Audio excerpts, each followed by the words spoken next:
கர்த்தருக்குள் பிரியமான தேவ ஜனமே, இந்த நாளின் காலை வேளையில இந்த ஆராதனை நேரத்தில் உங்களை சந்திக்கிறதுல மிக்க மகிழ்ச்சி அடைகிறேன். கர்த்தர் உங்கள் ஒவ்வொருவரையும் ஆசீர்வதிப்பாராக. இந்த ஜெப நேரத்தில், இந்த ஆராதனை நேரத்தில் கர்த்தருடைய நாமம் மகிமைப்படட்டும். நம்ம எல்லாரும் கண்களை மூடி, ஆண்டவரே, இந்த ஆராதனையில நாம் கலந்து கொள்ள கர்த்தர் கிருபை தந்ததுக்காக நன்றி செலுத்துகிறோம் என்று சொல்லி நாம் கர்த்தரை நோக்கி பார்ப்போம். எங்கள் பரலோக பிதாவே, இந்த நல்ல வேளைக்காக நமக்கு நன்றி செலுத்துகிறேன். தேவாதி தேவனே, ராஜாதி ராஜாவே, ஆபிரகாமின் தேவன், ஈசாக்கின் தேவன், யாக்கோபின் தேவனே, நீர் ஆதியும் அந்தமுமான தேவன், நீர் அல்பாவும் ஒமேகாவுமான தேவன், நீர் ஆரம்பமும் முடிவுமான முடிவுமில்லாத தேவன். இந்த வேளையில கூட கர்த்தாவே, நாங்கள் உண்மை இந்த ஆராதனை வேளையில நாங்கள் வரவேற்கிறோம். கர்த்தாவே, கர்த்தருடைய நாமம் இந்த வேளையில மகிமைப்படுவதாக. இந்த ஜெபத்தை, இந்த ஆராதனையில கலந்து கொண்டிருக்கிற ஒவ்வொரு தேவ பிள்ளைகளையும் கர்த்தருடைய பிரசன்னத்தினாலே நீ நிரப்பும்படிக்காய் நான் ஜெபிக்கிறேன். இந்த ஆராதனை ஒவ்வொருவருக்கு ஆசீர்வாதமா இருக்கட்டும். கர்த்தர் ஆண்டவரை இடைப்படுகிற ஒரு நேரமா இருக்கட்டும், கர்த்தருடைய நேரமா இருக்கட்டும். பரலோகத்தை சந்திக்கிற வேலையா இருக்கட்டும். ராஜா, இந்த ஆராதனைக்கு தடையா இருக்கிற எல்லா அந்தகார வல்லமைகள் நஸ்ரேனாகிய இயேசுவின் நாமத்தினாலே கட்டப்படுவதாக. வீடுகளுக்குள்ளே கர்த்தருடைய பிரசன்னம் இருக்கட்டும். நான் ஜெபிக்கிறேன், இந்த வேளையில எந்த வீடுகளிலே இந்த சத்தம் கேட்டுக்கொண்டு இருக்கிறதோ அந்த வீடுகளெல்லாம் கர்த்தருடைய ஆளுகைக்கு ஒப்புக் கொடுக்கிறேன். சாத்தானின் கட்டுகள் இயேசுவின் நாமத்தினாலே முறிக்கப்படுவதாக. உம்முடைய ரத்தத்தை நான் தெளிக்கிறேன். ஒவ்வொரு வீடுகளுக்குள்ள ஒவ்வொரு மீது உம்முடைய ரத்தத்தை தெளிக்கிறேன். இந்த வாரம் முழுவதும் நீர் எங்களை பாதுகாத்துக் கொண்டீர். உமக்கு நன்றி செலுத்துகிறோம். இனிமேல் நீர் எங்களை பாதுகாக்க போகிறீர். உமக்கு நன்றி ராஜா. நீரே தொடர்ந்து இடைப்படுவீராக. இயேசுவின் நாமத்தில் எங்கள் ஜெபம் கேளு நல்ல பிதாவே. ஆமென், ஆமென். கொஞ்ச நேரம் கர்த்தரை ஸ்தோத்திரிப்போம். எல்லாரும் கர்த்தரை ஸ்தோத்திரிப்போம். அவர் சகல துதிக்கும் கனத்துக்கும் மகிமைக்கும் பாத்திரராமே. ஆண்டவரே, நாங்கள் உம்மை துதிக்கிறோம். வல்லவரே, உமக்கு நன்றி செலுத்துகிறோம். நல்லவரே, உமக்கு நன்றி செலுத்துகிறோம். வாக்கு மாறாதவரே, உமக்கு நன்றி செலுத்துகிறோம். அற்புதரே, உமக்கு நன்றி செலுத்துகிறோம். அதிசயமானவரே, உமக்கு நன்றி செலுத்துகிறோம். வல்லவரே, நல்லவரே, ராஜாதி ராஜாவே, உமக்கு நன்றி செலுத்துகிறோம். இயேசு சாமி, உமக்கு நன்றி ராஜா. ஆண்டவரே, கடல் மேல நடந்தவரே, 5 அப்பம் 2 மீன் 5000 பேருக்கு போஷித்து கொடுத்தவரே, எங்களுடைய ஜனங்களை கர்த்தர் நீர் ஆசீர்வதிப்பீராக. ஒரு துதியின் ஆவியினாலே நிரப்புவீராக. பரிசுத்த ஆவியின் வல்லமையினாலே நிரப்புவீராக. கர்த்தாவே, ஸ்தோத்திரம். ஹல்லேலூயா. ஸ்தோத்திரம், ஸ்தோத்திரம், ஸ்தோத்திரம், ஸ்தோத்திரம். எங்களுடைய வாழ்க்கையே நீர்தா ராஜா. எங்க வாழ்க்கையே நீர்தா ராஜா. இயேசுவே, நீர்தான் எங்க வாழ்க்கை ராஜா. வாழ்வே நீர்தான் ஐயா. என் இயேசுவே, என் ஜீவனே என்று சொல்லி நம்ம எல்லாரும் கர்த்தரை துதித்து பாடலாமா?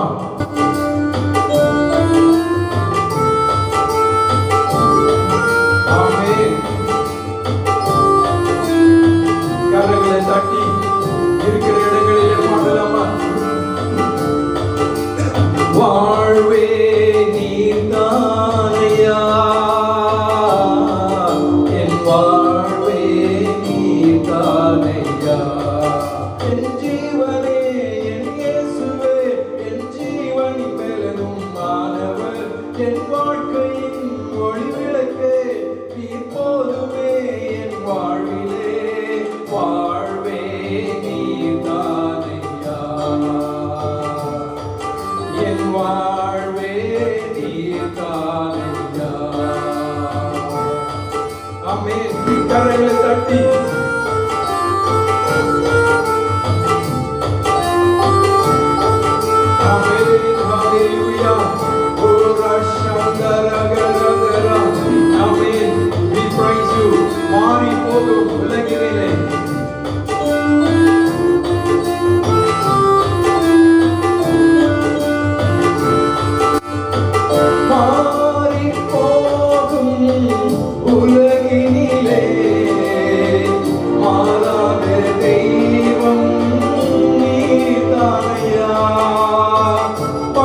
வாழ்வே நீதானையா, வாழ்வே நீதானையா, நீதானையா, வாழ்வே நீதானையா, என் வாழ்வே நீதானையா. ஆமென், ஆமென், ஹalleluya. We praise you Lord. Vivara Shandara. ஆமென்.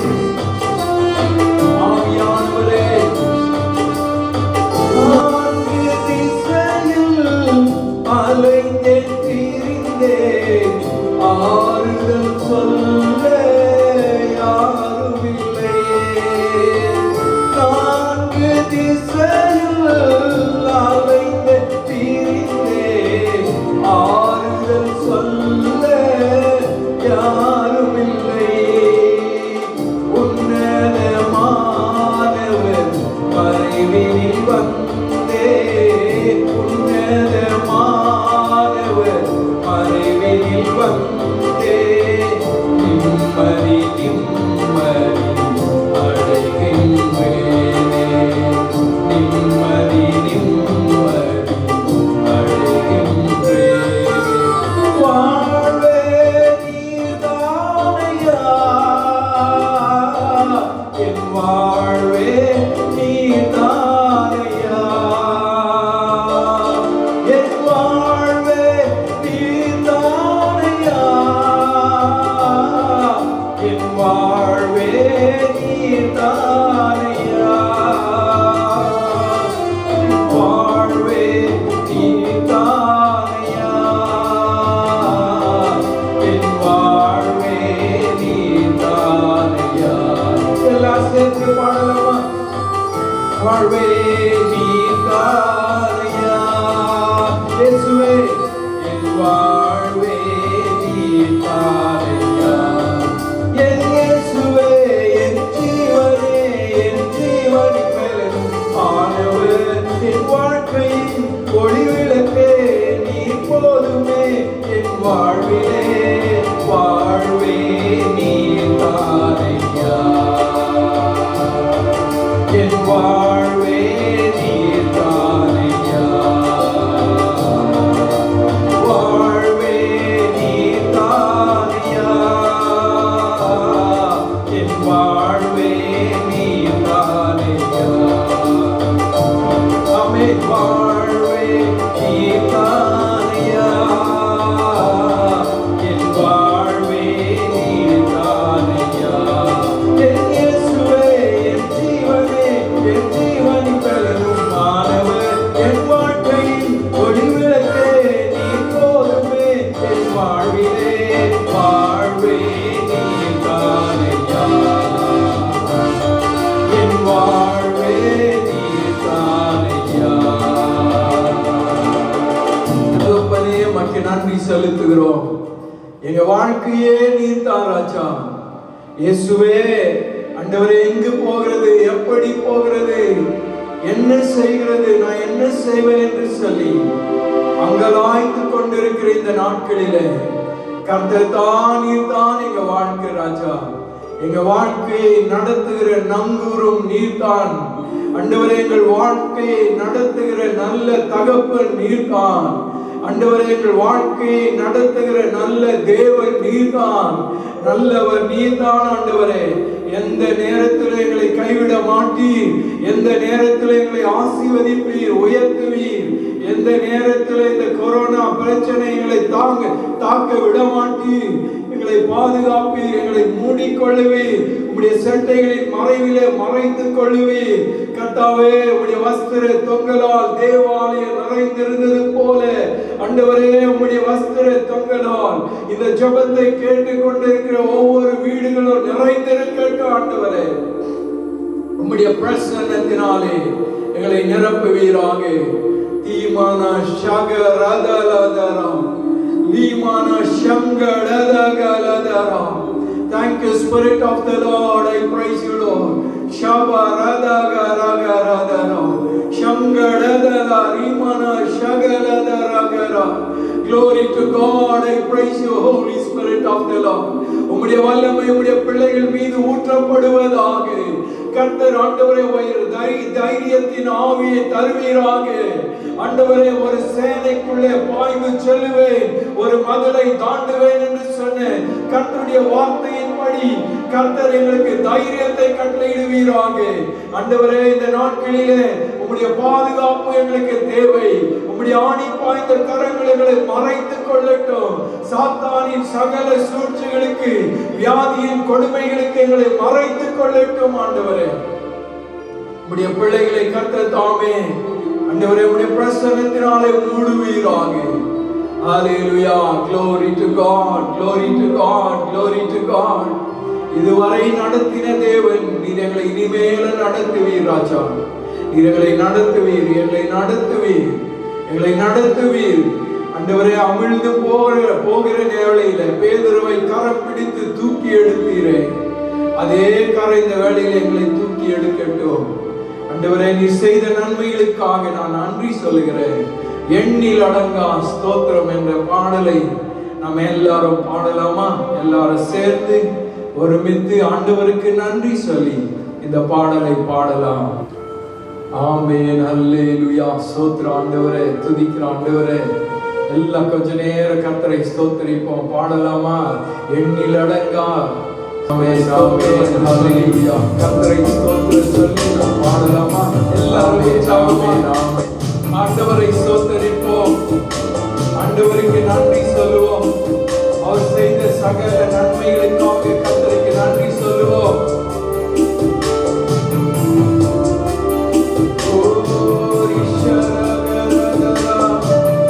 எண்ணில் அடங்கா ஸ்தோத்திரம் தேவா என்றென்று நான் பாடுவேன். எண்ணில் அடங்கா ஸ்தோத்திரம் தேவா என்றென்று நான் பாடுவேன். இந்நாள் வரை என் வாழ்விலே, இந்நாள் வரை என் வாழ்விலே நீ செய்த நன்மைக்கே எண்ணில் அடங்கா ஸ்தோத்திரம் தேவா என்றென்று நான் பாடுவேன்.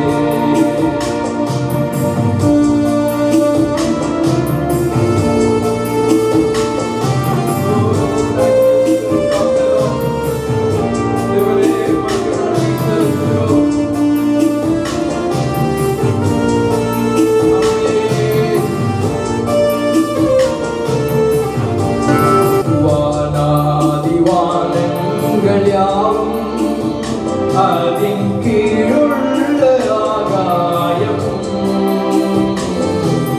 வானாதி வானங்கள் யாவும் அதின் கீழுள்ள ஆகாயம்,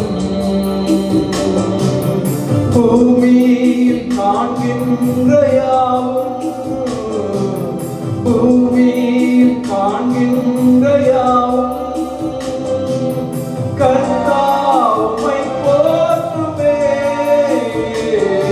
எல்லடங்கா ஸ்தோத்திரம் தேவா என்றென்று நான் பாடுவேன்.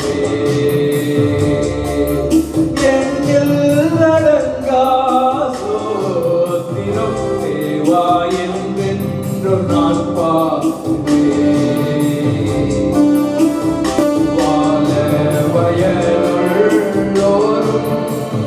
நீகும் வயதா முதிர்ந்தோர்களும்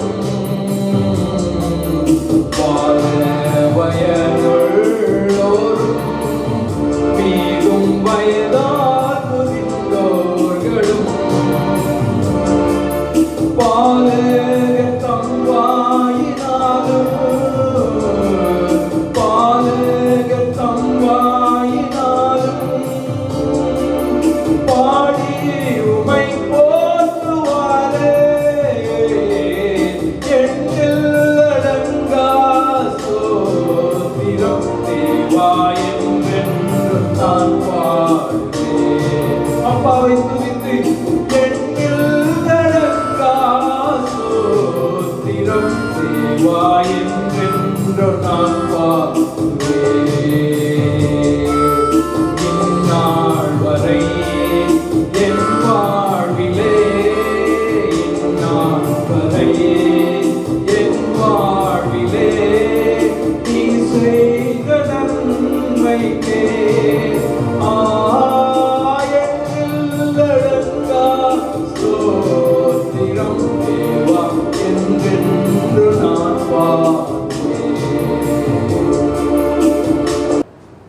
நன்றி நன்றி நன்றி நன்றி நன்றி அப்பா, நன்றி ஆண்டவரே, நன்றி நன்றி கொடான கொடி நன்றிகளை செலுத்துகிறோம் ஆண்டவரே.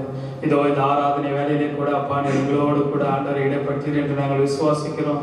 இதோ என்னை மகிமைப்படுத்தும் எந்த ஸ்தானத்தில் இறங்கி வருவேன் என்று சொன்ன தேவனே, இதோ இந்த வேலையில அப்பா இந்த ஆராதனை பார்த்து கொண்டிருக்க ஒரு வீட்டிலும் ஆண்டவரே இது உங்களுடைய பிரசனத்தினால் நிரப்ப வேண்டுமா கேட்கிறேன் ஆண்டவரே. இதோ இந்த ஆராதனை வேலை எங்களோடு கூட இடைப்பட்டது போல இதோ இந்த வேலையிலே எங்கள் சபை மக்களுக்காகவும் மண்டலி ஒரு விஷயம் நாங்கள் வருகிறோம். இதோ ஆண்டவரே இந்த லாக்டவுன் காலத்திலே அப்பா ஆண்டவரே எத்தனையோ விதமான பாடுகளோடு உபத்திரங்களோடு தேவைகளோடு ஆண்டவரே உண்மையே நோக்கி பார்த்து கொண்டிருக்கிற எங்கள் சபை மக்களை விசேஷ விதமாக கருத்தில் நாங்கள் ஒப்படைக்கிறோம் அப்பா ஆண்டவரே. வேலை இல்லாமல் எத்தனையோ பேர் இருக்கிறாங்க, சம்பளம் இல்லாமல் எத்தனையோ பேர் இருக்கிறாங்க ஆண்டவரே, சாப்பாடு கூட இல்லாமல் ஆண்டவரே எத்தனையோ பேர் இருக்கிறாங்க ஆண்டவரே. அவர்களுக்கு மத்தியிலே ஆண்டவரே எங்களையும் எங்கள் சபை மக்களுமே ஆசீர்வாதமாக வைத்திருப்பதற்காக நன்றி செலுத்துகிறோம். இதோ இதுவரை எங்கள் கரங்களை பிடித்து வழி நடத்தின தேவனே, இனிமேலும் எங்கள் கரங்களை பிடித்து நீ வழி நடத்துவீர் என்று விசுவாசிக்கிறேன். நான் சொன்னதை செய்யும் மூலம் உன்னை கைவிடுவதில்லை என்று மகனே என்று சொன்னவரே உமக்கு நன்றி, உமக்கு நன்றி, உமக்கு நன்றி செலுத்துகிறோம்ப்பா ஆண்டவரே. இதோ இந்த உபவாச நாட்களில் இந்த 6வது நாளை நாங்கள் வந்திருக்கிறோம்ப்பா ஆண்டவரே. இன்னும் மீதியாக இருக்கிற நாள் முழுவதும் நாங்களும் எங்கள் சபைகளும் சேர்ந்து உபவாசத்தோடு உங்களை துதிக்க ஆண்டவரை எங்களுக்கு கிருபை தாருங்க.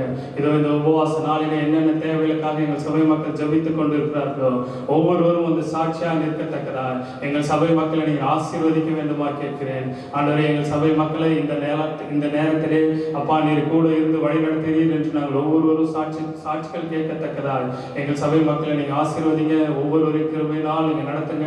இந்த கொள்ளை நோய் எங்கள் சபை மக்களை தொடாதபடி உங்க ரத்தத்தினால் கழுவி நீங்க பாதுகாத்துக் கொள்ள வேண்டுமா கேட்கிறேன். இதோ விசுவாசத்தை தோக்கிறோம் முடிக்கிறோமாக இயேசு கிறிஸ்துவை நோக்கி பொறுமையாய் ஓடக்கடுவோம் என்று சொன்னது போல பாரமான யாவற்றையும் நாம் அவர் மேலே வைத்து விடுவோம் ஆண்டவரே. உண்மையே நோக்கி நாங்கள் பார்க்கிறோம்ப்பா ஆண்டவரே. எங்கள் பாரங்கள் ஒவ்வொன்றும் ஆண்டவரே நாங்கள் கருத்தில் ஒப்படைத்திருக்கிறோம்ப்பா. எங்கள் கஷ்டங்கள் ஒவ்வொன்றும் நாங்கள் கருத்தில் ஒப்படைத்திருக்கிறோம் ஆண்டவரே. இதோ உண்மை நோக்கி பார்த்த மோகங்கள் வைக்கப்பட்டு போனதில் என்ற வசனத்தை கேட்பேன். இதோ இந்த ஆராதனை வேலையிலே உண்மை நோக்கி பார்த்து கொண்டிருக்கிற எங்கள் சபை மக்கள் ஒவ்வொருவரும் நீ கண்ணோக்கி பாருங்க. ஒவ்வொரு வீட்டிலும் உடைய பரிசுத்தம் இறங்கி வருவதாக அப்பா. உங்களுடைய ஆண்டவரே மாசில்லா ஆண்டவரை கிருபை எங்கள் ஒவ்வொரு மேலும் இறங்கி வருவதாக அப்படி மாறாத கிருபை எங்கள் சபை மக்களை தொடட்டும். இன்னுமாய் ஆண்டவரை மீதியாக இருக்கிற நாட்களில் எங்களோடு கூட இந்த வழி நடத்துங்க ஆண்டவரை. நாங்கள் ஆண்டவரை மறுபடியுமாய் ஒன்று கூடி உங்களுடைய நாமத்தை மகிமைப்படுத்தத்தக்கதா இந்த குவைத் தேசத்தில் ஒரு பெரிய மாற்றுதலை கொடுக்க போறதற்காக நன்றி செலுத்துகிறோம்ப்பா. எங்களையே நாங்கள் தாழ்த்தி அர்ப்பணிக்கிறோம். எங்களை எடுத்து பயன்படுத்துங்க ஆண்டவரே. ஆண்டவரே இந்த ஆராதனைகள் நடந்து கொண்டிருந்த நாட்களில் நாங்கள் எத்தனையோ விதமான காரணங்களை சொல்லி உங்கள் ஆராதனை நாங்கள் புறக்கணித்திருக்கிறோம்ப்பா ஆண்டவரே. இன்று ஒன்று கூடி உங்களுடைய நாமத்தை ஆண்டவரை துதிக்கப்படாதபடி இதோ இந்த தேசத்திலே நடந்து கொண்டிருக்க ஒவ்வொரு காரியங்களும் நீங்கள் அறிந்து வைத்திருக்கிறீங்க. உங்களுடைய சித்தத்தின்படியே எல்லாம் நடந்து கொண்டு இருக்குது என்று நாங்கள் விசுவாசிக்கிறோம்ப்பா. மறுபடியும் ஆராதனைகள் துவங்குகிற நேரத்தில் எங்களையே நாங்கள் தாழ்த்தி எந்த ஒரு காரணங்களும் சொல்லாமல் ஆராதனை நாங்கள் அசட்டை பண்ணாதபடி ஒழுங்கும் கிரேகமாக பயத்தோடு உங்களுடைய ஆராதனை வந்து கலந்து கொள்ளத்தக்கதால் எங்கள் சபை மக்கள் ஒவ்வொருவரும் நீங்க ஆசீர்வதிங்க. எங்களையே நாங்கள் தாழ்த்தி அர்ப்பணிக்கிறோம். ஒவ்வொருவரும் உமக்கு ஏற்ற பரிசுத்தத்தோடு வாழ எங்களையும் எங்கள் சபை மக்களையும் நீங்கள் எடுத்து பயன்படுத்த வேண்டுமா கேட்கிறேன். எங்கள் ஜீவன் நல்ல பிதாவே, ஆமென்.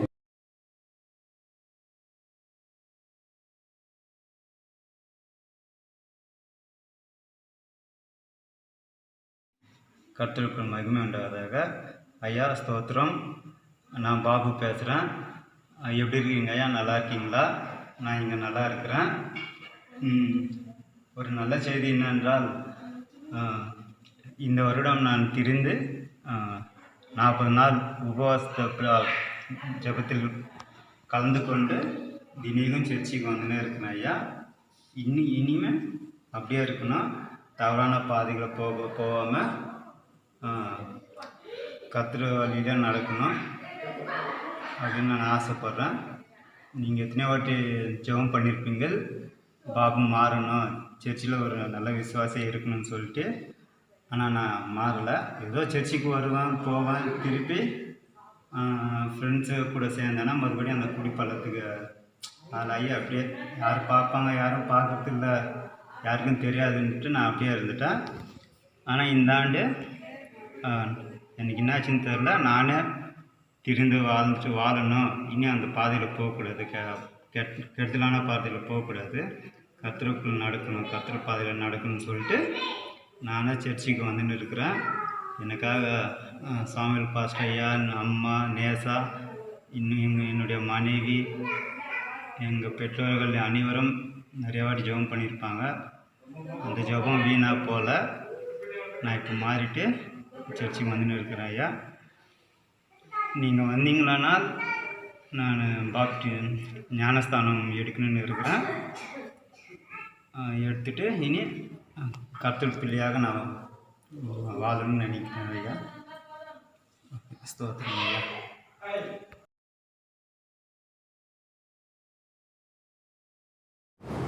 அன்பான தேவ ஜனமே, கர்த்தருடைய வார்த்தைக்கு நேராய் கடந்து போகிறதுக்கு முன்னால சில ஜெப குறிப்புகளை நான் சொல்லி கர்த்தருடைய வார்த்தைக்கு நேராய் கடந்து போகலாம். இந்த 30 நாட்கள் உபவாச ஜெபத்துல கர்த்தர் நம்மை நடத்தி கொண்டிருக்கிறதுக்காக நான் நன்றி செலுத்துகிறேன். அதே போல இந்த குவைத் தேசத்துக்காக 1, 2, 3 இந்த 3 நாட்களும் முக்கியப்படுத்தி குவைத்தில் இருக்கிற எல்லா தமிழ் சபைகளும் சேர்ந்து ஜெபிக்க போகிறாங்க. அவங்களோடு கூட நாமளும் இணைந்து நாம் ஜெபிக்க போகிறோம். அந்த ஜெப குறிப்புகளை கர்த்தர் சித்தமானால் நாங்கள் குரூப்ல அனுப்பி வைக்கிறேன், நீங்க பெற்றுக்கொள்ளுங்க. இன்றைக்கு 6வது நாள். எத்தனை பேர் உபவாசம் இருக்கிறீங்களோ தெரியல. நம்ம சாப்பிட்டு எதுவும் சாதிக்க முடியாது, ஆனா உபவாசம் இருந்தா சாதிக்கலாம். ஆண்டவரே, நீர் எங்களை அபிஷேகம் பண்ணும், ஜெப ஆவியினாலே நிரப்பும், நாங்கள் உங்களுடைய பாதத்தை பிடித்து கெஞ்சுகிறோம் அப்படி சொல்லி நீங்க கேட்பீங்களா, கர்த்தர் நம்மை ஆசீர்வதிப்பார், நடத்துவார். அப்போ இந்த நாளில் இந்த கொரோனா வியாதியின் தாக்கம் அதிகமாய் பரவி கொண்டிருக்கிற நாட்களில சில நல்ல காரியங்களையும் கர்த்தர் அனுமதித்து கொண்டிருக்கிறார். அதே நேரத்தில் போற மாதிரி அதிகமா போனாலும் கொஞ்சமா அது குறைந்து கொண்டிருக்கிறதையும் நாங்கள் பார்க்கிறோம். நம்ம ஜெபத்துக்கு கர்த்தர் பதிலை தந்து கொண்டிருக்கிறோம். ஒரு எழுப்புதலின் நாட்களுக்குள்ளே நாம் கடந்து போய் கொண்டிருக்கிறோம். ஒரு விசனமான செய்தி என்னன்னு சொன்னா, 2 மாசமா நமக்கு கம்யூனியன் திருவிருந்து நடத்த முடியல, திருவிருந்து ஆராதனை செய்ய முடியல. சிலர் கேட்டாங்க, நாங்கள் வீட்டில் இருந்துனே வெஸ்டர்ன் கண்ட்ரீஸ்ல செய்யற மாதிரி செய்யலாமா அப்படி சொல்லி. ஆனா இதுவரைக்கும் அந்த எந்த ஏவுதலும் இல்லாததுனால நான் அப்படி செய்யல. ஆலயத்துல நம்ம திருவிருந்துல கலந்து கொள்ளணும். அதற்கு ஆண்டவர் வழிகளை திறக்கட்டும். நம்ம அதற்காக நாம் காத்திருக்கலாம். நாம் செய்திக்கு போகிறதுக்கு முன்னால 1 நிமிடம் கண்களை மூடி கர்த்தரை நோக்கி பார்ப்போம். எங்கள் பரலோக பிதாவே, இந்த நல்ல வேலைக்காக உமக்கு நன்றி. கர்த்தாவே, உம்மை துதித்தோம், உம்மை பாடினோம். இப்பொழுது கூட நீர் எங்களோடு கூட பேசும்படிக்காக நான் ஜெபிக்கிறேன். கர்த்தர், நீர் எங்களோடு கூட இடைப்படுவீராக. இயேசுவின் நாமத்தில் பிதாவே, ஆமென், ஆமென். இந்த நாளின் செய்திக்கு ஆதாரமாய் தெரிந்து கொண்ட வேத வசனம் அது எசேக்கியேலின் புஸ்தகம் 34ஆம் அதிகாரம் 26வது வசனத்தை நான் உங்களுக்காக வாசிக்கிறேன். எசேக்கியேலின் புஸ்தகம் 34ஆம் அதிகாரம் 26வது வசனம். நான் அவர்களையும் என் மேட்டின் சுற்றுப்புறங்களையும் ஆசீர்வாதமாக்கி ஏற்ற காலத்தில் மழையை பெய்ய பண்ணுவேன், ஆசீர்வாதமான மழை பெய்யும். ஆமென். இந்த நாளில் என்னுடைய செய்தியின் தலைப்பு ஆசீர்வாதமான மழை பெய்யும். ஆமென். 3 விதமான மழையை இந்த நாளிலே உங்களோடு கூட நான் பகிர்ந்து கொள்ள போகிறேன். 1 ஆசீர்வாதமான மழை. ஒருவேளை என் கூட சேர்ந்து சொல்ல முடியும்னா நீங்க சேர்ந்து சொல்லுங்க. 1 ஆசீர்வாதமான மழை. இரண்டாவது பின்மாரியின் மலை, மூன்றாவது சோதனைக்காக கர்த்தர் அனுப்புகிற மலை, நம்மை சோதிக்கிற மலை, the rain of testing, a rain of anointing, a rain of blessing. மூன்று காரியங்கள், ஆசீர்வாதமான மலை, அபிஷேக மலை, நம்மை சோதிக்கிற ஒரு மலை. மூன்று மழையை பற்றி உங்களோடு கூட பகிர்ந்து கொள்ள போகிறேன். நான் அதற்கு முன்னதாய் முதலாவது இந்த ஆசீர்வாதமான மழையை பற்றி உங்களுக்கு சொல்லுகிறேன். இந்த வேத புஸ்தகத்தை எழுதின எசேக்கியேல் தீர்க்கதரிசி, அவர் எழுதின இந்த புஸ்தகத்துல 48 அதிகாரங்கள் இருக்குது. அந்த எசேக்கியேல் தீர்க்கதரிசி ஒருவேளை சரித்திரம் சொல்லுது, கிறிஸ்துவுக்கு முன்னால BC 565 இயர்ஸ்ல இந்த புஸ்தகம் எழுதப்பட்டிருக்கலாம் அப்படின்னு சொல்லி சொல்றாங்க. ஆண்டவருடைய கரம் அவர் மேல இருந்தது.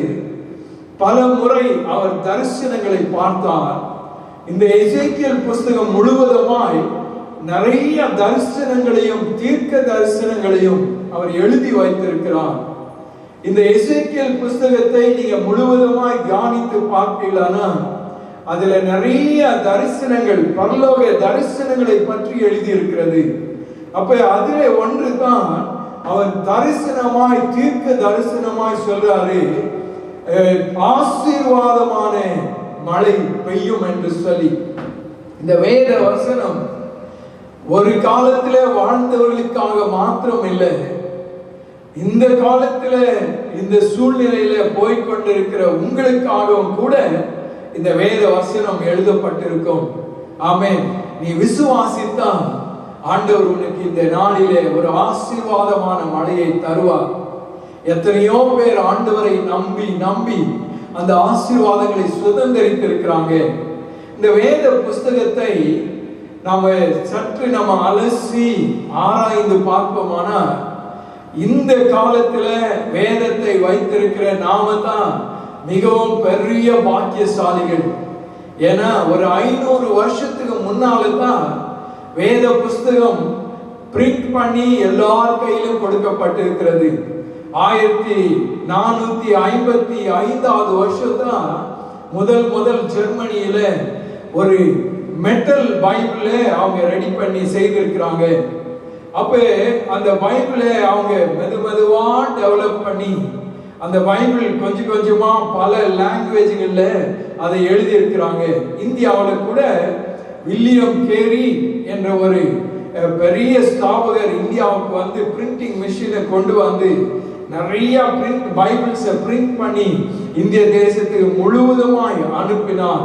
அப்ப அவர் சொன்னாரு, expect great things from God, attempt great things from God. அப்ப ஆண்டவரிடத்துல பெரிய காரியங்களை எதிர்ப்பார், கர்த்தருக்காக பெரிய காரியங்களை செய் அப்படின்னு சொல்லி அவர் வில்லியம் கேரி எழுதினார். அவர் சாதாரண ஒரு செருப்பு தைக்கிற தொழிலாளி தான். ஆனா இந்த இந்தியாவுக்கு வந்து ஒரு யூனிவர்சிட்டியை நிறுவி அவர் இந்த வேத புஸ்தகத்தை நம்முடைய கையில கொடுத்தார். இந்த வேத புஸ்தகம் எப்படி உருவானதுன்னு சொன்னா, நிறைய ஸ்க்ரோல்ஸ்ங்க அவங்க அந்த காலத்துல கர்த்தருடைய சீஷர்களும் அதற்கு முன்னால் இது போல எழுதி தோன்றின தீர்க்க தரிசிகளும் தோல் சுருள்களை எழுதி அவங்க எல்லாம் ஒரு மெட்டல்ல வச்சு ஒரு கேவல வச்சுட்டு போயிட்டாங்க. அப்ப ஷெப்பர்ட்ஸுங்க போய் கல்லுகளை வீசி இருக்கும் போது ஒரு ஏதோ மெட்டல் மேல விழுந்த சத்தம், டங்குன்னு ஒரு சத்தம் வந்துச்சு. அப்ப என்னன்னா ஏதோ சத்தம் வருது அப்படி சொல்லி பார்த்தா அங்க விலை உயர்ந்த இந்த வேதாகமத்தின் ஸ்க்ரோல்ஸ் இருந்தது. குறைஞ்சது ஒரு 11 கேவ்ஸ்ல இந்த ஸ்க்ரோல்ஸ்களை கண்டுபிடிச்சிருக்கிறாங்க. அந்த ஸ்க்ரோல்ஸ் எல்லாம் ஒண்ணா எடுத்துக்கிறாங்க. ஒரு கேவுக்கும் அடுத்த கேவுக்கும் குறைஞ்சது ஒரு 15-20 கிலோமீட்டர் டிஸ்டன்ஸ்ல இருந்த கேவுகளை கண்டுபிடிச்சு இந்த ஸ்க்ரோல்ஸ் எல்லாம் எடுத்து அதெல்லாம் ஒரு பைபிளா ஹீப்ரூ லாங்குவேஜ்ல, கிரீக் லாங்குவேஜ்ல, அராமிக் லாங்குவேஜ்ல, ஜூவிஷ் லாங்குவேஜ்ல இப்படி 10வது செஞ்சுரியில இதை தொடங்கிட்டு இருக்கிறாங்க பிரிண்ட் பண்ணி. இதை டெவலப் பண்ணி கொடுக்கறதுக்கு. அப்படி உருவான வேத வசனம் இன்றைக்கு இந்த காலங்களிலே துல்லியமாய் எழுதப்பட்டு நம்முடைய வாழ்க்கைக்கு பிரயோஜனமாய் ஆண்டவர் இதை கொடுத்து வைத்திருக்கிறார். அப்ப இந்த வசனங்களை நீங்க உங்க வாழ்க்கையில நீங்க ஏற்றுக்கொள்ளுவீங்களானா கர்த்தர் உங்களை ஆசீர்வதிப்பார். இந்த நாளில கூட இந்த மலைகளை பற்றி சில காரியங்களை நாம் தியானிக்க போகிறோம். அப்ப ஆண்டவர் சொன்னார், ஆசீர்வாதமான மழை பெய்யும் என்று சொல்லி என்னுடைய ஜெப நேரத்துல கர்த்தர் எனக்கு சொல்லி கொடுத்ததை நான் உங்களுக்கு சொல்லுகிறேன். இன்றைக்கு என்னை கேட்டுக்கொண்டிருக்கிற தேவனுடைய பிள்ளையே, ஒரு சாதாரணமான நாட்களுக்குள்ளே நாம் போய்கொண்டிருக்கிறோம். கஷ்டமான ஒரு காலங்களுக்குள்ளே நாம் போய்கொண்டிருக்கிறோம். இந்த நாட்களிலே ஒரு வாக்குத்தத்தமான ஒரு வார்த்தையை நான் உங்களுக்கு சொல்லுகிறேன். அந்த வார்த்தை என்னன்னு சொன்னா, இந்த நாட்கள் முடியும். இந்த நாட்கள் முடிந்த பிறகு உங்க வாழ்க்கையை கர்த்தர் ஆசீர்வதிப்பார். இந்த நாட்கள் முடிந்த பிறகு உங்களுடைய வாழ்க்கையில ஒரு ஆசீர்வாதமான மழை பெய்யும் என்று சொல்லி ஆண்டவர் வாக்குத்தத்தம் கொடுக்கிறார். அப்ப ஒரு வயலை நீங்க பாத்தீங்கன்னா அந்த வயல் காய்ந்து அப்படியே காஞ்சு ட்ரையா இருக்கும்.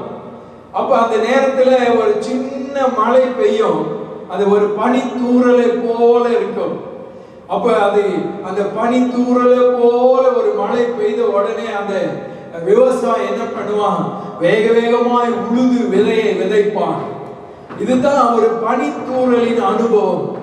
அப்ப ஆண்டவர் சில நேரங்களிலே சில ஆசீர்வாதங்களை பனி தூறுகிறது போல ஒரு ஆசீர்வாதத்தை நம்ம வாழ்க்கையில கொடுப்பார். அடுத்ததான் ஒரு சாதாரண ஒரு மழை பெய்யும். அந்த மழை பெய்யும் போது இந்த விவசாயி போட்டான் பாருங்க விதையெல்லாம், அது விதையெல்லாம் முளைக்க ஆரம்பிக்கும், பெருசாகும். ஒரு சின்ன இந்த செடியை போல அது விதைக்க அது வளர ஆரம்பிக்கும்.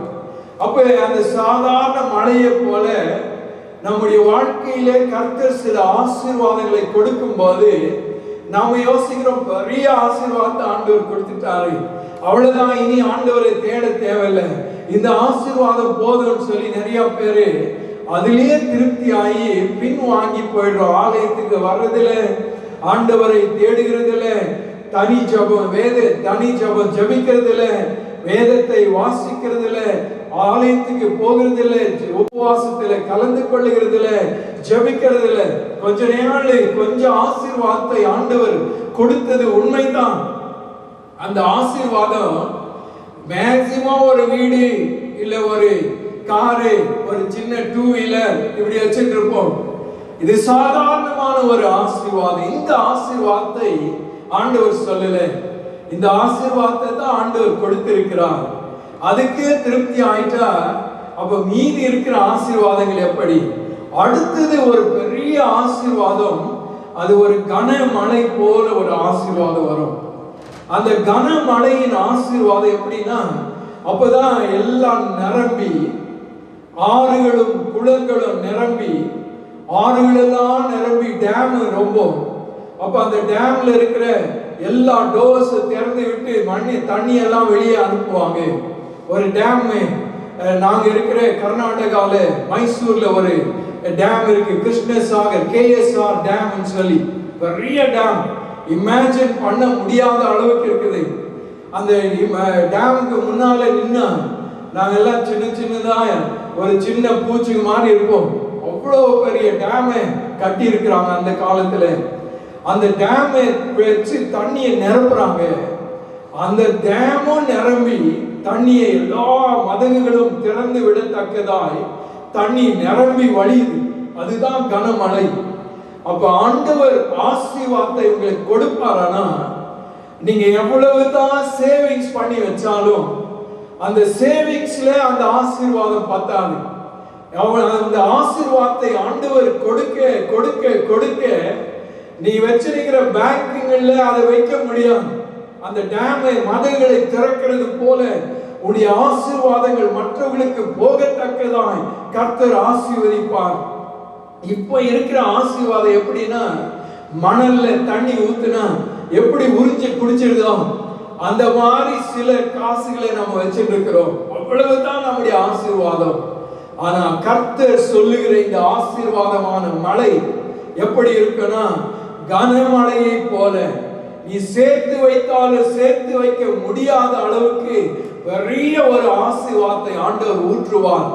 அந்த ஊற்றுகிற நேரத்தில் ஆண்டவரே பொங்கி பொங்கி அந்த அனுபவத்தை நம்ம பார்ப்போம். பொங்கி பொங்கி வா, பொங்கி பொங்கி வா என்று சொல்லி நம்ம ஊற்று தண்ணீரை பாடலை பாடுறோம். எப்படி பாடுறோம்? ஊற்று தண்ணீரே. அந்த பாடலை நாம் எல்லாரும் பாடலாமா? நாம் எல்லாரும். ஊற்று தண்ணீரே, என் தேவ ஆவியே, ஜீவநதியே, என்னில் பொங்கி பொங்கி வா. ஊற்று தண்ணீரே, என் தேவ ஆவியே, ஜீவநதியே, என்னில் பொங்கி பொங்கி வா. ஆசீர்வாதியும் என் நேச கர்த்தரே, ஆசீர்வாதியும் என் நேச கர்த்தரே, ஆவியின் வரங்களினால் என்னை நிரப்பும், ஆவியின் வரங்களினால் என்னை நிரப்பும். கரங்களை தட்டி ஊற்று தண்ணீரே, என் தேவ ஆவியே, ஜீவநதியே, என்னில் பொங்கி பொங்கி வா. ஊற்று தண்ணீரே, என் தேவ ஆவியே, ஜீவநதியே, என்னில் பொங்கி பொங்கி வா. ஆமென். அடுத்ததா ஒரு மழை, அது பயங்கரமான மழை, அதுதான் சைக்ளோன் அப்படி சொல்றாங்க. அந்த சைக்ளோன் வந்துச்சுன்னா பாருங்க, இருக்கிற இடம்லாம் அப்படியே அடிச்சுட்டு போயிடுது. 180, 200, 250 கிலோமீட்டர் வேகத்துல காற்று அடிச்சு மழை பெய்யுது. அந்த மழைக்கு எதிராக யாரும் நிக்க முடியல, எந்த பில்டிங்கும் நிக்க முடியறதில்ல. அது வரும்போது, கரையை கடக்கும் போது, அப்ப இந்தியாவில் கஜா புயல் அப்படி ஒரு புயல் வந்துச்சு. அப்புறம் அமெரிக்கால கத்ரீனா. அப்ப இந்த புயல் பின்னால ஒரு பெரிய ஆண்டவர் இருக்கிறார். அல்லேலூயா. அந்த மழையில வரும்போது எல்லாம் நிரம்பிடும். ஒரு தேசமோ இல்ல ஒரு சிட்டியோ ஒரு டவுனோ எதுவுமே அது முன்னால நிக்க முடியாது. அவ்வளவு பெரிய மழையை ஆண்டவரால கொடுக்க முடியும். சில நேரத்துல கல் மழை விழுது, ஐஸ் விழுது, எங்கிருந்து விழுது தெரியாது. ஆண்டவர் ப்ரிப்பேர் பண்ணி அனுப்புகிறார். இப்படி மழையை ஆண்டவர் நமக்கு கொடுக்கிறார். அது போலதான் இந்த நாள்ல ஆண்டவர் சொல்றாரு, உன்னுடைய ஆவிக்குரிய வளர்ச்சிக்கு தக்கதாய், உன்னுடைய ஜெப வாழ்க்கைக்கு தக்கதாய், நீ ஆண்டவரிடத்துல கேட்டு பெற்றுக்கொள்ளுகிறதற்கு தக்கதாய், ஆண்டவருடைய வார்த்தைக்கு, இந்த வேத வார்த்தைக்கு நீ கீழ்ப்படிந்து நடக்கிறதற்கு ஏற்றபடி ஆண்டவர் உன்னை படிப்படியாய் ஆசீர்வதிப்பார். உனக்கு பனித்தூறலின் ஆசீர்வாதம் வேணுமா, இல்ல சாதாரணமான மழையின் ஆசீர்வாதமா, கனமழையின் ஆசீர்வாதமா, இல்ல பயங்கரமான இந்த புயல் போன்ற ஒரு பெருமழையின் ஆசீர்வாதமா வேணுமா? எந்த ஆசீர்வாதமானாலும் ஆண்டவர் கொடுப்பார். சரி, இந்த மழை அப்படின்னு சொன்னா என்ன குறிக்குது அப்படின்னா, ஒரு மழை வந்துச்சுன்னா அந்த மழை இருக்கிற இடத்தையெல்லாம் அப்படியே கூலா பண்ணிடும். எப்படி பண்ணோம்? ட்ரையா இருக்கிற சூழ்நிலையில மழை வரும்போது அந்த இடம் கூலா ஆயிடும். அதே நேரத்தில் அங்க இருக்கிற செடிகள் எல்லாம் வளர ஆரம்பிக்கும், பச்சை பசேர்னு வளர ஆரம்பிக்கும். சில நேரத்தில் இந்த மழை தண்ணி எல்லாம் பயன்படுத்தி இது போல எலக்ட்ரிசிட்டி எல்லாம் ப்ரிப்பேர் பண்றாங்க. சில இடத்துல இந்த மழை வந்த உடனே அந்த இடங்கள்லாம் கிளீன் ஆயிடும். அது போல மழை வரும்போது நம்ம வாழ்க்கையும் ஆண்டவர் பரிசுத்தம் பண்ணிடுவார். அப்ப இந்த மழை பல விதங்களிலே பிரயோஜனமா இருக்குது. அதே போலத்தான் நம்முடைய வாழ்க்கையில கர்த்தர் ஆசீர்வாதமான ஒரு மழையை ஊற்றுவாரானா, நம்முடைய தேவைகளை, மெட்டீரியல் பிளஸ்ஸிங்கை ஆண்டவர் கொடுப்பார். அது ஒரு மழையா இருக்கும். என் மெட்டீரியல் பிளஸ்ஸிங்கை ஆண்டவர் கொடுப்பார்.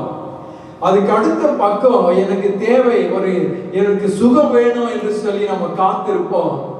சுகத்தின் மழையை ஆண்டவர் ஊற்றுவார். நிறைய பேரு நல்லா ஜெபிக்கிறவங்க பாருங்க, அவங்க மாத்திரை கூட எடுக்க மாட்டாங்க. மாத்திரை எடுக்காம ஆண்டவரே நீர் என்னை சுகத்தாரும் சொல்லி காத்துட்டு இருப்பாங்க. அப்ப மாத்திரை கூட எடுக்காம பல வருஷங்கள் 80 வருஷம் 90 வருஷம் சொல்லி இருக்கிறாங்க. அப்ப ஆண்டவர் சுகத்தை கொடுக்கிற தேவன். எந்த வியாதியும் இல்லை எனக்குன்னு சொல்லுவாங்க. நம்ம மத்தியில டாக்டர் பாஸ்டர் டேவிட் குவார்ட் சொல்லி வந்தாரு, அருமையான தேவ மனிதர்.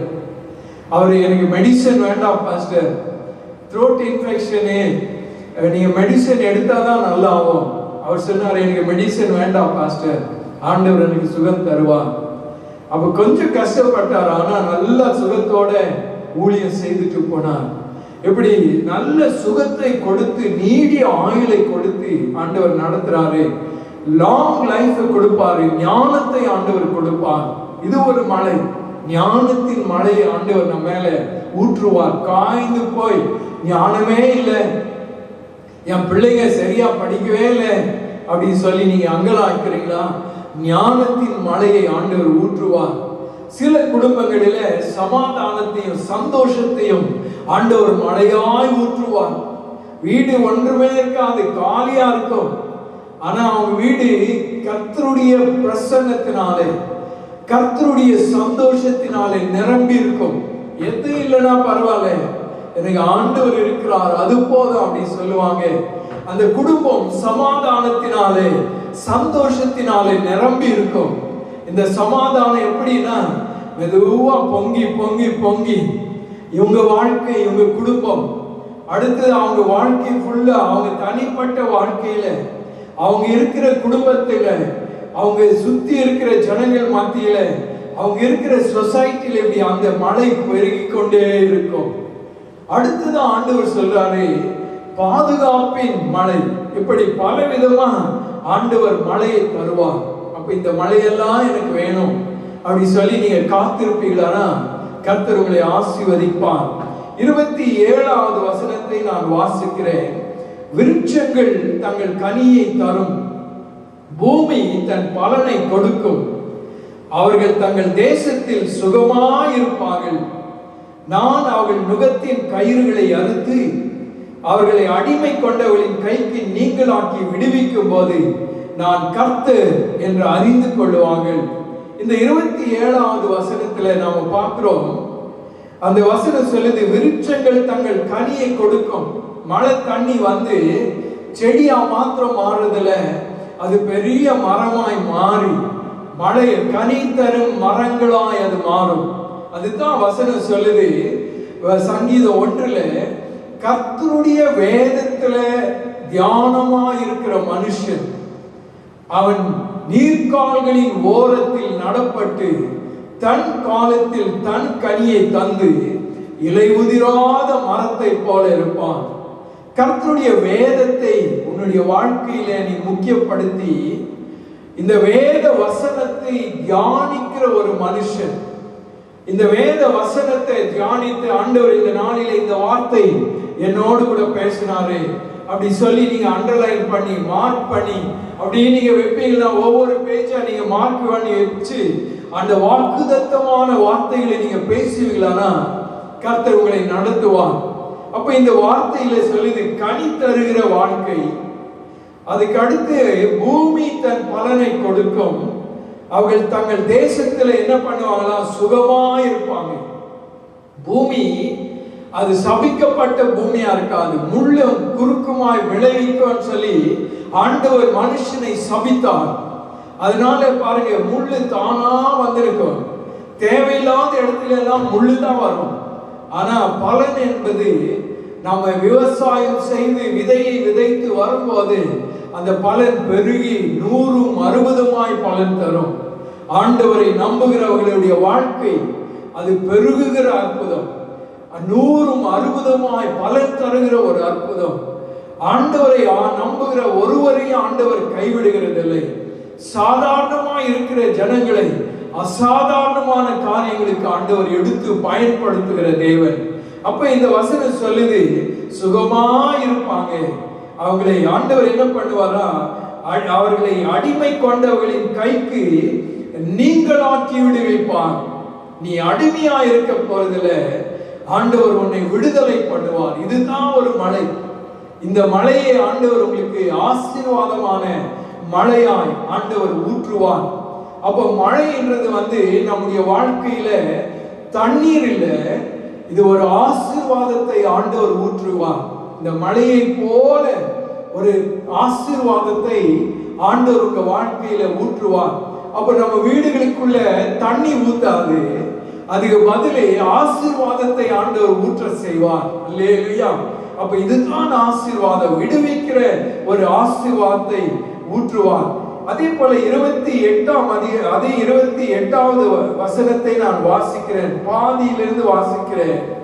தத்தளிக்க பண்ணுவார் இல்லாமல் சுகமாய் தங்கி இருப்பார்கள். தத்தளிக்கிற பாத்திரத்தை ஆண்டவர் எடுத்து போடுவார். இந்த சூழ்நிலையில நான் என்ன செய்ய ஆண்டவரே, என்னால ஒன்றும் முடியலையே, இந்த சூழ்நிலையிலிருந்து என்னால வெளியே வர முடியலையே, எப்படி நான் கஷ்டப்படுகிறேனே, எப்படி நான் ஆண்டவரே என்னுடைய வாழ்க்கை இப்படி பிரச்சனையிலும் வேதனையிலும் போய்கொண்டு இருக்குது என்று சொல்லி தத்தளிக்க பண்ணுகிற அந்த காரியங்களை கர்த்தர் மாற்றி போட்டு ஆண்டவர் ஆசீர்வாதத்தை கொடுப்பார். அல்லேலூயா. நீங்க விசுவாசிப்பீங்களானா ஆண்டவர் அந்த ஆசீர்வாதத்தை உங்க வாழ்க்கையில ஊற்றுவார். இரண்டாவது காரியமாய் ஆண்டவர் சொல்லுகிறது பின்மாறி மழை. ஆமென், பிரைஸ் காட். அப்ப இந்த பின்மாறி மழைக்காக நாம் கர்த்தரிடத்துல வேண்டிக் கொள்ளுங்கள் என்று சொல்லி நாம் பார்க்கிறோம். இரண்டாவது பகுதிக்குள்ள நாம் போகிறேன். முதலாவது ஆசீர்வாதமான மழை. இரண்டாவது மழை நான் உங்களுக்கு பேசுக இந்த செய்தியில உங்களோடு கூட பகிர்ந்து கொள்கிறேன். இரண்டாவது மழை என்னன்னு சொன்னா பின்மாறி மழை. என் கூட சேர்ந்து சொல்லுவீங்களா? முதல் மழை ஆசீர்வாதமான மழை, இரண்டாவது மழை பின்மாரியின் மழை. the rain of anointing. இந்த பின்மாறி மழை எதற்கு சொல்லுதுன்னா, சகரியாவின் புஸ்தகம் 10ஆம் அதிகாரம் 1வது வசனத்தை நான் வாசிக்கிறேன். பின்மாறி காலத்து மழைக்காக கர்த்தரிடத்தில் வேண்டிக் கொள்ளுங்கள் என்று வேதம் சொல்கிறது. பின்மாறி காலத்து மழை. ஆமென். இது ஒரு அபிஷேக மழைக்கு ஒப்பிட்டு இந்த வேளையில கர்த்தர் உங்களோடு கூட பேசட்டும். முதலாவது முன்மாறி மழை, பின்மாறி மழை என்று 2 விதமான மழை உண்டு. இந்த முன்மாறி மழை என்ற அதுதான் ஒரு விவசாயிக்கு அவன் விதையை விதைக்கிறதுக்கு முன்ன வர மழை. அப்ப விதையை விதைக்கிறதுக்கு முன்னே அவன் இந்த மழை வந்த உடனே கிரவுண்ட் எல்லாம் சாஃப்ட் ஆயிடும், அவங்க வேகமா உழுது விதையை விதைப்பாங்க. அந்த விதை பூமியில் இருக்கிற அந்த கொஞ்சம் தண்ணியில கரெக்டா கொஞ்சம் முளைக்க ஆரம்பிச்சிடும். அதே போலதான் நீ ரட்சிக்கப்பட்டு, நீ அபிஷேகம் நீ ரட்சிக்கப்பட்டு கர்த்தருடைய வார்த்தைக்கு கீழ்ப்படிந்து நீ ஞானஸ்நானம் முழுகி ஞானஸ்நானம் எடுக்கும் போது கர்த்தர் சில ஆசீர்வாதங்களை, ஒரு அபிஷேகத்தை, ஒரு சின்ன அபிஷேகத்தை ஆண்டவர் வாழ்க்கையில ஊற்றி பரிசுத்த ஆவியானவர் உன்னை சரியா நடத்துவார். எப்படி நடத்துவாரு? நீ பாவமான வழியில போகும்போது ஆண்டவர் சொல்லுவார், இது பாவமான வழி, இது பரிசுத்தமான வழி. இதை பிரித்தெடுக்கிற ஞானத்தை ஆண்டவர் பரிசுத்த ஆவியானவரை கொண்டு கொடுப்பார். இந்த அபிஷேகம் தான் கொஞ்சம் அபிஷேகம். இது முன்மாரியின் அபிஷேகம். இந்த முன்மாரியின் அபிஷேகத்துல அந்த விவசாயி விதையை போட்டா கொஞ்சம் துளுக்குற மாதிரி கொஞ்சம் அப்படியே துளுத்து மேல வருவோம். சபையில ஒரு ஆலயத்துல நீ மெம்பரா இருக்கும் போது கர்த்தருடைய வார்த்தையை கேட்டு ரட்சிக்கப்பட்டு முழுகி ஞானஸ்நானம் எடுத்து உன்னுடைய விசுவாச வாழ்க்கையை நீ தொடங்கும் போது இந்த முன்மாறி மழையை தான் நீ அனுபவித்துக் கொண்டிருக்கிறாய். ஆனா நீ ஆண்டவருடைய வாழ்க்கையை, ஆண்டவருடைய வார்த்தைக்கு கீழ்ப்படிந்து நீ மேலே மேலே மேலே ஆண்டவருடைய வார்த்தையில நீ பெருகும் போது ஆண்டவர் ஒரு பெரிய அபிஷேகத்தை ஊற்றுவார். அந்த அபிஷேகம் தான் உன்னை சீஷனாய் மாற்றும். அந்த அபிஷேகம் தான் உன்னை ஒரு ஆலயத்தின் தூணாய் நிற்க வைக்கும். அந்த அபிஷேகம் தான் எந்த சூழ்நிலையிலும் கர்த்தருக்காக நிற்க வைக்கும். ஆமென். இந்த துளிர் என்ன யோசிக்குது? நான் தான் பெரிய ஆளு, கொஞ்சம் துளுத்து வந்துட்டா போதும்.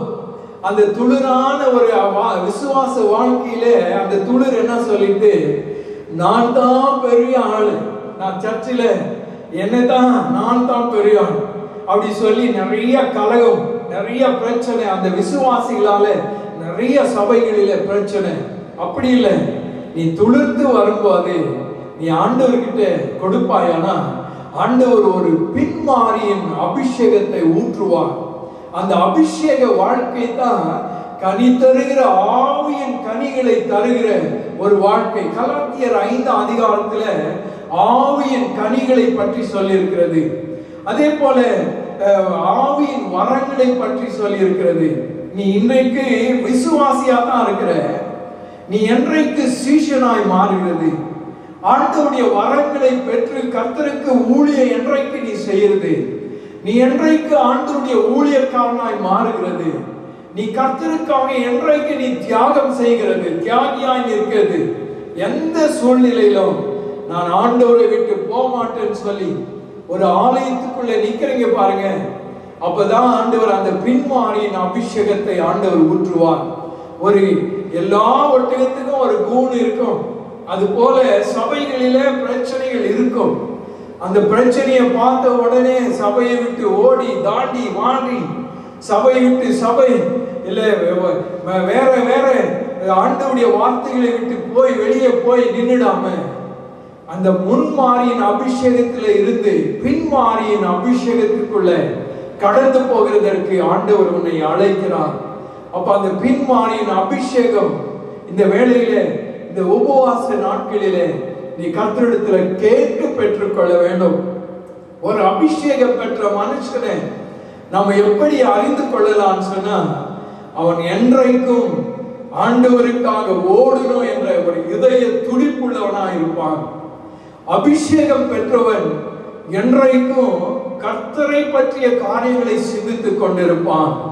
அப்ப வேதம் சொல்கிறது மத்தேயு 6:33 முதலாவது தேவனுடைய ராஜ்யத்தையும் அவருடைய நீதியும் தேடுங்கள், அப்பொழுது இவர்கள் எல்லாம் உங்களுக்கு கூட கொடுக்கப்படும்.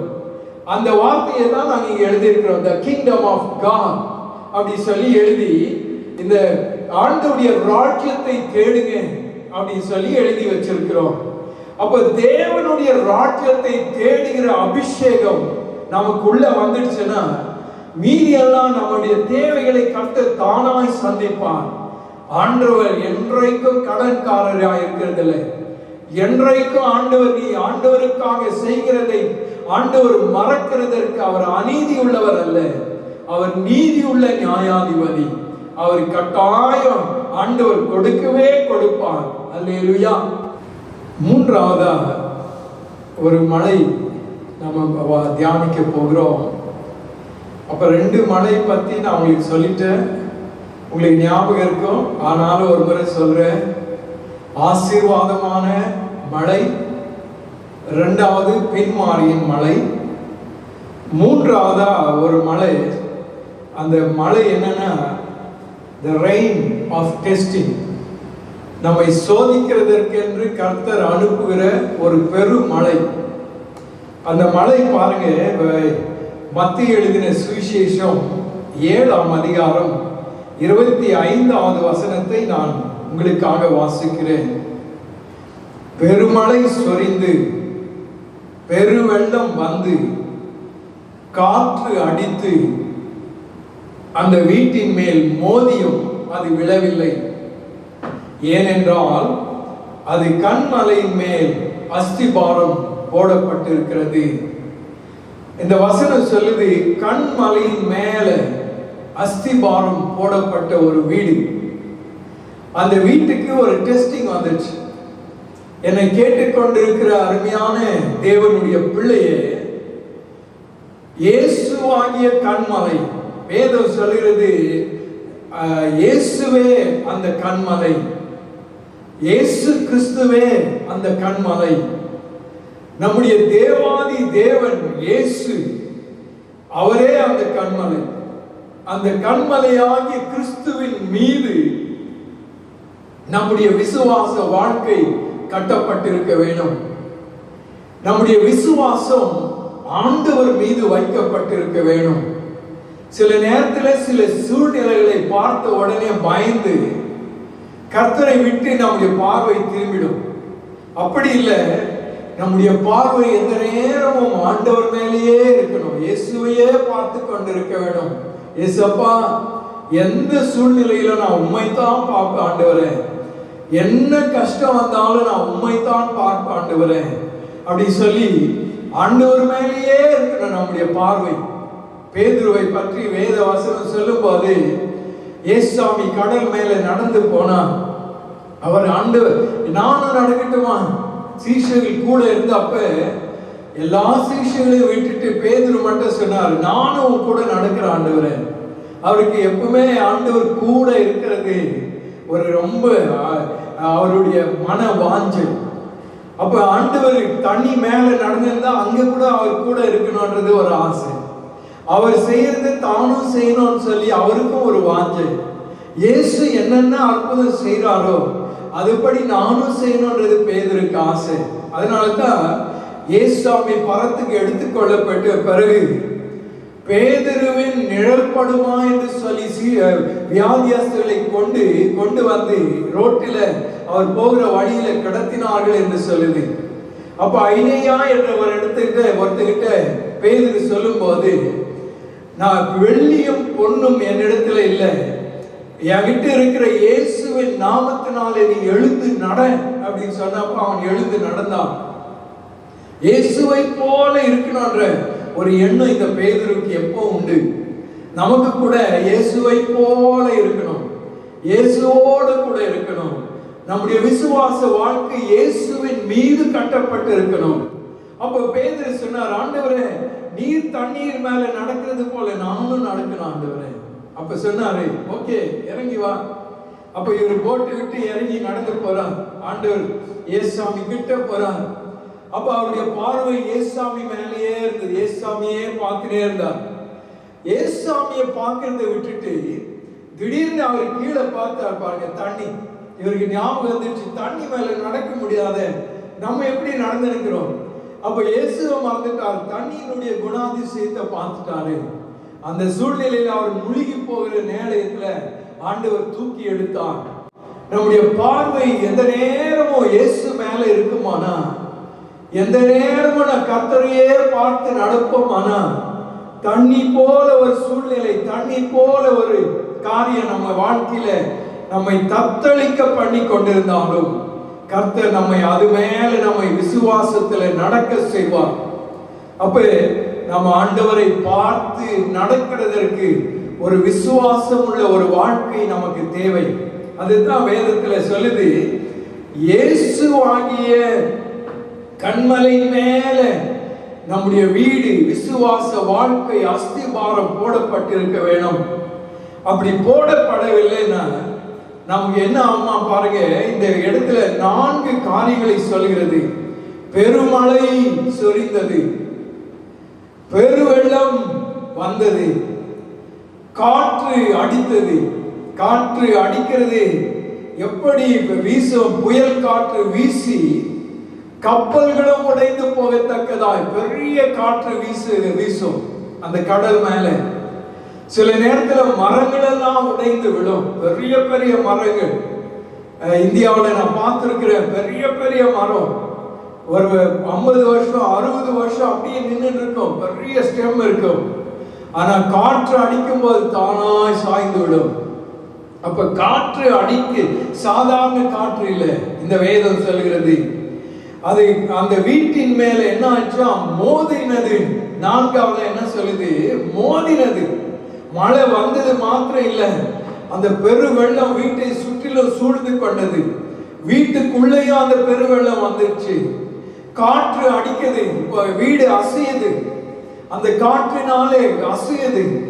அதே நேரத்துல அந்த வீட்டின் மேல பெருவெள்ளம் மோது. ஆனா இது இயேசுவாகிய கல்மலை மேல கட்டப்பட்ட வீடு என்றதுனால அது அசையாமல் நிற்கிற ஒரு வீடு. அது அசையாமல் நிற்கிற ஒரு வீடு. என்னை கேட்டுக்கொண்டிருக்கிற அருமையான தேவனுடைய பிள்ளையே, இந்த சூழ்நிலை இது போலதான் இருக்குது. ஒரு வெள்ளமே வாரி வந்து நம்மை அடித்து கொண்டு போய் விடுமோ. இந்தியாவில் ஜனங்க அழுறாங்க, எனக்கு எந்த வருமானம் இல்லை, நாங்கள் பட்டினியா இருக்கிறோமே, எங்களுக்கு எந்த வழியும் இல்லையே அப்படி சொல்லி அழுறாங்க. இந்த பிரச்சனையில எங்களை விடுவிப்பார் இல்லையே.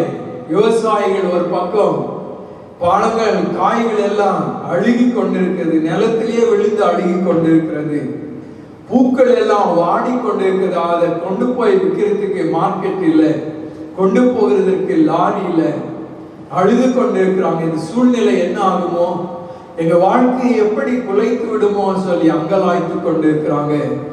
பெரிய புயல் காற்று போல இந்த காற்று வீசிக்கொண்டிருக்கிறது. இன்னொரு பக்கம் வல்லரசு நாடுகள் திகைத்து கொண்டிருக்கிறது. இந்த பெரிய காற்றை போல வந்து எங்களுடைய எக்கானாமிக் கிரைசிஸ், எங்க ஸ்டெபிலிட்டியை உடைச்சிடுமோ, எங்க தேசத்தின் எக்கனாமியை உடைச்சிடுமோ, எங்க ஜனங்கள் எல்லாம் பசியில பட்டினியில வாடி போயிடுவாங்களோ அப்படி சொல்லி தேசங்கள் பயந்து கொண்டிருக்கிறது. ஆனால் இன்றைக்கு நான் சொல்லுகிறேன், இந்த வேத வசனம் உண்மை. இந்த வேதத்தை கையில எடுத்திருக்கிற ஒவ்வொரு தேவ பிள்ளைகளும், ஒவ்வொரு தேசமும், இந்த வேத வசனத்தை கடைபிடித்து நடக்கிற ஒவ்வொரு தேவ பிள்ளையினுடைய வாழ்க்கையும், ஒவ்வொரு தேசங்களும், ஆண்டவரை நம்பி இருக்கிற கர்த்தருடைய பெயரை சொல்லுகிற ஒவ்வொரு தேசமும் ஆண்டவர் பாதுகாப்பார், ஆண்டவர் நடத்துவார். ஒரு மகாராணி சொன்னாங்க, இந்த வேதம் தான் என் வாழ்க்கையை நடத்தி கொண்டிருக்கிறது என்று சொன்னாங்க. அந்த ராணி, இவ்வளவு நாட்கள் நீங்க இந்த தேசத்தை ஆண்டு கொண்டிருக்கிறது ரகசியம் என்னன்னு சொல்லி கேட்டாங்க. அதுக்கு சொன்னாங்க, இந்த வேதம் தான் அதன் ரகசியம் அப்படி சொன்னாங்க.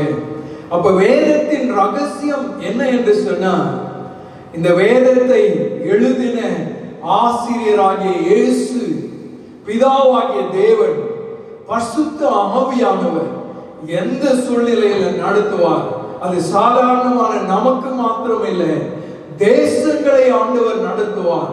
தேசத்து ஜனங்கள் யார் யார் கர்த்தரை தேடுகிறார்களோ அவர்களை ஆண்டவர் நடத்துவார். இந்த புயல் காற்று வரும், பெருமழை வரும், பெருமழை சொரிந்து காற்று அடித்து அந்த வீட்டின் மேல, அந்த தேசத்தின் மேல, அந்த குடும்பத்தின் மேல, உன்னுடைய வாழ்க்கையின் மேல அது ஊற்றினாலும் வீசினாலும் அது அசையாத ஒரு வீடு. ஏனென்றால் அது கற்பாறையாகிய இயேசு மீது கட்டப்பட்ட வீடு. இதுதான் the rain of testing.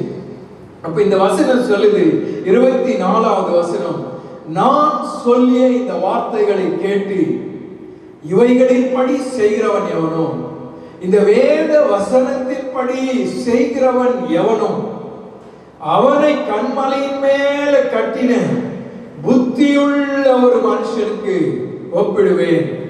கன்மலையின் மேல கட்டின, இயேசு மேல தன்னுடைய வாழ்க்கையை கட்டின புத்தியுள்ள மனுஷனுக்கு நான் ஒப்பிடுவேன். என்னை கேட்டுக்கொண்டிருக்கிற அருமையான தேவனுடைய பிள்ளையே, இந்த கொரோனாவாகிய பெருமழை சொரிந்தாலும் சரி, இந்த வியாதி வெள்ளம் போல வந்து நம்முடைய வீட்டுக்குள்ள வந்தாலும் சரி, புயல் காற்றாய் அடித்தாலும் சரி, அது நம்ம மேல விழுகிறதில்லை, நமக்கு அழிந்து போகிறதில்லை. நீயும் நானும் ஆண்டவருடைய சித்தத்தின்படி அழைக்கப்பட்டவர்கள். கர்த்தருடைய வார்த்தையை, கர்த்தருடைய மகிமையை வெளியே கொண்டு போகிறதற்காக அழைக்கப்பட்டவர்கள். நாம் அழிந்து போகிறதற்காக ஆண்டவர் நம்மை வைக்கவில்லை.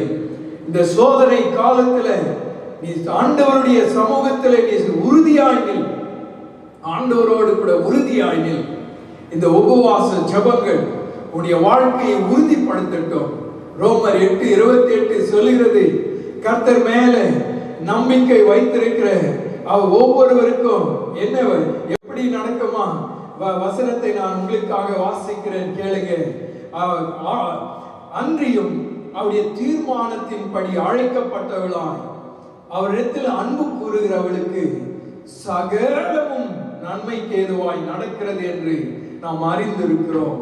ஆண்டவர் பார்ப்பாரு, இந்த டெஸ்டிங் பீரியட்ல நீ ஆண்டவரை விட்டு பின்வாங்கி போயிடுறியா, இல்ல ஆண்டவரோடு கூட இருக்கிறியா, உறுதியா நிக்கிறியா?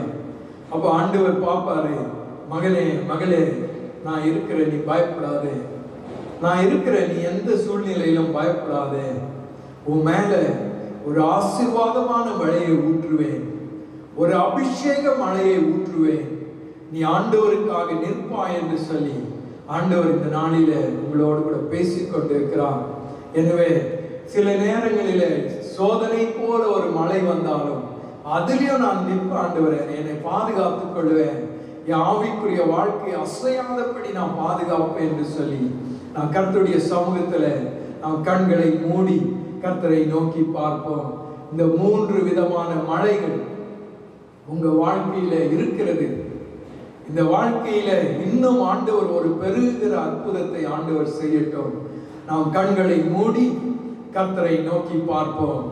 எங்கள் பரலோக பிதாவே, இந்த நல்ல வேளைக்காக உமக்கு நன்றி செலுத்துகிற ராஜா, எங்கள் அன்பின் இயேசுவே, இந்த வார்த்தையை கேட்டுக்கொண்டிருக்கிற அருமையான தேவ பிள்ளைகள் ஒவ்வொருவரையும் கர்த்தர் நீர் ஆசீர்வதிக்கும்படிக்காய் நான் ஜெபிக்கிறேன். கர்த்தருடைய வல்லமை ஒவ்வொருவரையும் தொடும்படிக்காய் நான் ஜெபிக்கிற கர்த்தாவே, ஆண்டவரே உம்மை நன்றியோடு துதிக்கிறேன். வசனத்தை கேட்ட ஒவ்வொருடைய வாழ்க்கையும் ஆசீர்வாதமான ஒரு வாழ்க்கையாய் மாறட்டும். ஒவ்வொருடைய வாழ்க்கையிலும் ஆசீர்வாதமான மழை பெய்யட்டும் ஆண்டவரே. பின்மாறி மழையை ஒவ்வொருடைய குடும்பங்களிலும் நீர் ஒவ்வொருடைய தனிப்பட்ட நபர்கள் மீதும் நீ ஊற்றும்படிக்காய் நான் ஜெபிக்கிறேன். ஒரு அபிஷேக மழையின் அனுபவங்களுக்குள்ளே ஜனங்கள் கடந்து போகத்தக்கதாய் கர்த்தர் இரக்கம் பாராட்டுவீராக. அதே வேளையிலே இந்த சோதனையான காலங்களிலே மழை வந்தாலும் புயல் வந்தாலும் மழை வந்து மோதி அடித்தாலும் நாங்கள் அசையாத ஒரு வீட்டை போல இயேசு ஆகிய உம்மீது கட்டப்பட்ட வீடா இருக்க கர்த்தருக்கு ஆண்டவரே நீ உதவி செய்யும்படிக்காய் நான் ஜெபிக்கிற கர்த்தாவே. தகப்பனே உம்மை நன்றியோடு துதிக்கிற ராஜா, இதை கேட்டுக்கொண்டிருக்கிற ஒவ்வொருவரையும் நீர் ஆசீர்வதியும், அவருடைய தேவைகளை சந்தியும். வியாதியின் பிரச்சனையில, பிசாசின் பிடியில, மந்திர கட்டுகளிலே, சாபங்களிலே இருக்கிற ஜனங்களை நீ விடுவிப்பீராக. கர்த்தர் ஒரு விடுதலையின் அபிஷேகத்தை இந்த ஜெபத்தை கேட்டுக்கொண்டு இருக்கிறவங்க வாழ்க்கையிலே நீ ஊற்றும்படிக்காய் நான் ஜெபிக்கிறேன். நீரே ஆசீர்வதியும், நீரே தொடர்ந்து வழி நடத்தும். இயேசுவின் நாமத்தில் எங்கள் ஜெபம் கேளு நல்ல பிதாவே, ஆமென், ஆமென். நாம் எல்லாரும் சேர்ந்து சொல்லலாமா? என் ஆத்துமாவே கர்த்தரை ஸ்தோத்திரி, என் முழுமே பரிசுத்த நாமத்தை ஸ்தோத்திரி. என் ஆத்துமாவே கர்த்தரை ஸ்தோத்திரி, கர்த்தர் செய்த சகல உபகாரங்களையும் மறவாதே. ஆமென், ஆமென். ஆசீர்வாதம். கர்த்தர் நம்மை நினைத்திருக்கிறார், அவர் ஆசீர்வதிப்பார். இஸ்ரவேல் குடும்பத்தாரை ஆசீர்வதிப்பார், அவர் ஆரோன் குடும்பத்தாரை ஆசீர்வதிப்பார். கர்த்தருக்கு பயப்படுகிற பெரியோரையும் சிறியோரையும் ஆசீர்வதிப்பார். கர்த்தர் உங்களையும் உங்கள் பிள்ளைகளையும் வர்த்திக்கப்படுவார். நம்முடைய கர்த்தராகிய இயேசு கிறிஸ்துவின் கிருபையும் பிதாவாகிய தேவனுடைய அன்பும் பரிசுத்த ஆவியானுடைய ஐக்கியமும் வழி நடத்துதலும் இன்றும் என்றும் சதா காலங்களிலும் நாம் ஒவ்வொருவரோடு கூட இருப்பதாக. ஆமென், ஆமென். God bless you all. Amen, amen.